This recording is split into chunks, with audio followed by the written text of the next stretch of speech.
let me set the table for our viewers, Russell. You are in London right now, is that correct? I'm in the countryside outside of London, where some years ago I escaped to bucolic bliss, to have a family and to explore different states of consciousness without chemicals. Very nice. And how's that working for you? I miss the chemicals. I miss London. So you're married now and you have children, is that right? Yeah, I've got 2 children, and I didn't know how much feces would be involved, Conan. Uh-huh. Yes, they tend to do that. Yes. Very grounding, isn't it? Well, yes. I have 2 children, but they're older now. They're teenagers, and there's still quite a lot of feces. I'll be honest with you. That's something that happens well into adulthood. I'm looking forward to at least a decade and a half of excretia. Okay. Well, listen. Here's what I want to get to, Russell. When I first met you, you were a wild man. You wore tight leather pants. You prowled the streets like a lion. You were very sexually active. And in fact, you talked very frankly about your sex addiction. And now look at you, wrapped like a saint in white blankets, in bucolic bliss in the countryside with a wife and children. What was that transition like? In a way, it's a cliched journey, isn't it? From excess to conversion and to the embrace of the spiritual life. But what I was told is that all of these energies we put into drugs and promiscuity are yearning for a kind of wholeness, a connection to the limitless, access to the sacred and the divine. If you can't get those things, simply acquire yourself a blanket and wait for time to pass.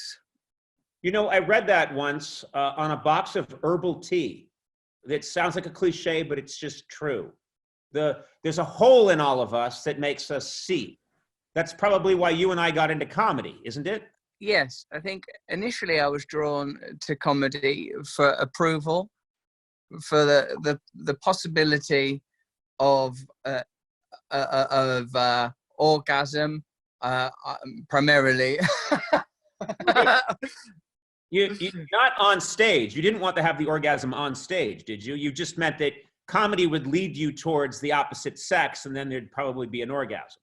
I wonder how many of human endeavors, from manned space flight to the advent of the spinning jenny in Victorian London, do you think were ultimately motivated by the need for that kind of fulfillment, that manner of fulfillment? Russell, I agree. I think the Wright brothers built that plane just to get laid. I really do. I think they wanted to fly to a nearby farm, impress the ladies with their flying machine, and then Wilbur and Orville were going to get it on with some of the local ladies. I think if we'd explained to Wilbur and Orville, this, in your case, will not lead to sexual opportunity, just being an answer in Trivial Pursuit and disappointment, maybe they wouldn't have bothered, you know. Yeah. Maybe they wouldn't have built the plane. We wouldn't have an airplane now if it wasn't for a human need for sex.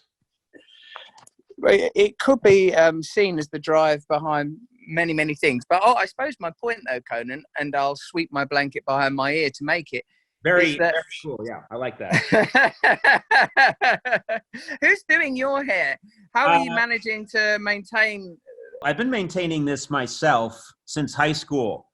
I get up in the morning and it takes very little work. A little mayonnaise, a baker's kiln, about 45 minutes at 600 degrees, and look, it's done. Look at that. That's an incredible scalp that you've got there. And I must say that for you to maintain those standards, I didn't imagine that this would be something that you'd be able to sustain during the lockdown. I thought the first thing to go would be the altitude of your quiff. This is my way of supporting the world. This is my way of showing that we cannot give up. We cannot give in. This is my statement. Your hair follicles are like the ravens in the tower at the Tower of London. As long as your hair follicles are upright, we are okay. Yes. Like Churchill's cigar was a mighty phallic symbol a sort of tobacco penis in the face of Nazi Germany. Your hair, that magnificent Auburn edifice, is a wall that will protect us, if not from the virus itself, then certainly from the dispiriting effects of the virus. You know, Russell, that's so kind, but I do think you hit the nail on the head.